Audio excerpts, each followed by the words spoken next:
3 females that are attached to room 135, and this was transmitted to the pseudo SWAT team on October 1st at 11:02 p.m. So even though there's 3 females, and they're probably registered to that room, we've got some redactions here, so we don't really know what they're saying, although it looks like they're saying 3 males, 3 females in the room. I don't know how they could know that from. So basically, what I think we're looking at here, this is not the fit report.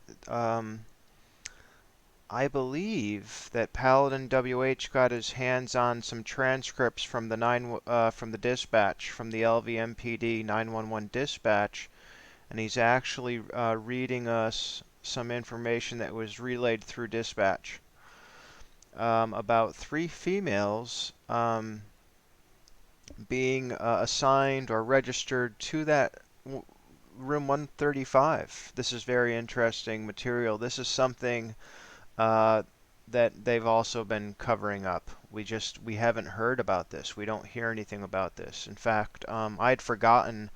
I previously heard Paladin WH because I'm a close follower of his, and I remember seeing him talk about this one other time, but it kind of slipped my mind. But I wanted to reiterate it to everybody because I think it's just further indication of stuff that they're covering up. To dial this back a little bit. Okay, so let's read this. On or around September 9th, Paddock made his room reservation for a Vista suite ending in 235, but not a specific floor. On the 20th, he was internally assigned to room 33 235. On the 21st, it was changed to 32 235. And on the 24th, on the 21st, it was changed to 32nd floor. On the 24th, he was assigned to room 32 135. Okay, and we go down here, we read footnote number 4. All internal changes to Paddock's room were done by a Mandalay Bay computer without Paddock's knowledge. So we're going to blame putting the patsy in the right room on the computer. How convenient is that? Okay, so well, all right. My last video I talked about this, okay? I talked about 134, and it's critical to this whole thing, all right? You've got 2 cameras, one outside on the cart that Campos didn't see, one shooting through the peephole down the hallway. They're both shooting in the same direction. You got 2 laptops, one in each room. You got 2 broken windows. You got weapons in both rooms, okay? And, you know, the wind notwithstanding blowing the adjoining door closed.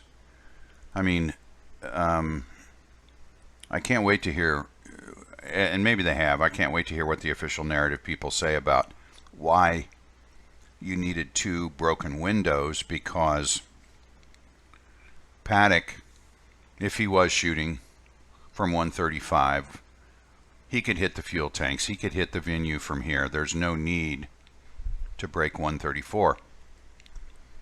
Although I guess before the wind blew the door shut, he was probably getting some exercise running back and forth. Okay. Let's go to Google Earth. All right. So here is Mandalay Bay. Here's the 100 wing, the 200 wing. Whoops, the 200 wing is here. The 300 wing is there. So let's count this down. 1, 2, 3, 4, 5, 6. He's 6 floors down from the top of this beam.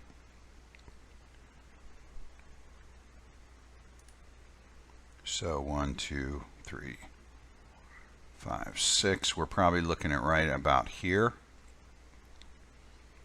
So if he'd got an adjoining room with 235, where he requested a room, he requested a 235 room. If he would have got a 234 adjoining room, guess what, guys? Can't hit the venue, can't hit the fuel tanks. And reality is he didn't need to break the windows in 134 to shoot the fuel tanks, because that's what the fit report tries to convince us of. We'll go to that. At approximately 22:08, he fired the first shot at the fuel tank. He missed. Fired the second shot, the third shot, and the fourth shot, and missed. How you miss the fuel tanks from there is beyond me. The fifth shot hit. That was the top strike. The sixth shot hit. That was the lower strike. And then 7 and 8 he missed. So he's only 2 out of 8 hitting those, shooting at those fuel tanks with a 308 with a scope. Now, has anybody ever wondered how they know about this? How they know which shots hit and which shots missed?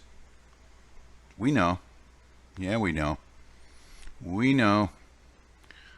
Okay, so anyway, getting back to this whole situation here with room 134, you can't accomplish what they wanted to accomplish, which was to give us 2 rooms, 2 broken out windows, 2 video surveillance systems. And what were they trying to show us? 2 shooters. Now something went wrong, okay? Something went wrong. And they had to stick with the one. This is the way the windows go in. See them replacing the 2 windows that they removed so they could put that piece of plywood there? You can see that they come in and out from the inside, which means common sense. Remember, it's so important to exercise common sense, just basic common sense and logic, and pay attention. Now you just saw them replace these 2 from the inside, which proves that this is just a cover, a temporary cover. It's a piece of plywood, and because they did it from the outside. Now,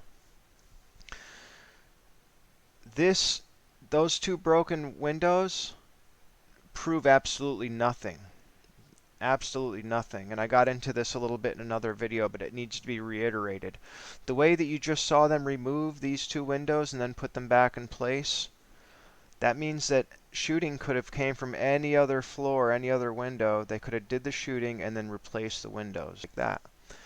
So there's just a lot that we still don't know. But for you to think that, you know, because we see these 2 broken windows in what is a staged crime scene is evidence of something. For example, is evidence that this is where the shooter was and the shooter wasn't anywhere else, is wrong. You're wrong. That disregards all the witness statements and testimonies coming from both law enforcement as well as concert goers. It just defies everything else that we know. So I agree that a strobe light was likely used as a distraction. It was part of the plan. What happens is once they turn that strobe light on, and then later on there was a news reporter who after the shooting stopped, saw the strobe light, looked up and said, "Oh, it was not muzzle flash that people saw. It was a strobe light." And then everybody heard that, took that, and then ran with it. Ran with the idea that there was no muzzle flash coming from about halfway up, that it was just a strobe light. That was part of the cover-up. That's what you have to realize. That is part of the cover-up. Because if they can say that it was just a strobe light, what it does is it makes you think that really it was Stephen Paddock. See, they want you to think that it was coming from up here, when really no muzzle flash is seen from coming from up here. And this all just doesn't make sense. If you study the crime scene and you investigate this whole thing, this doesn't make any sense up here. What makes sense and what fits the evidence and what fits the fact that they're covering it all up and what fits the fact that this was planned is that they used the strobe light as part of the cover-up.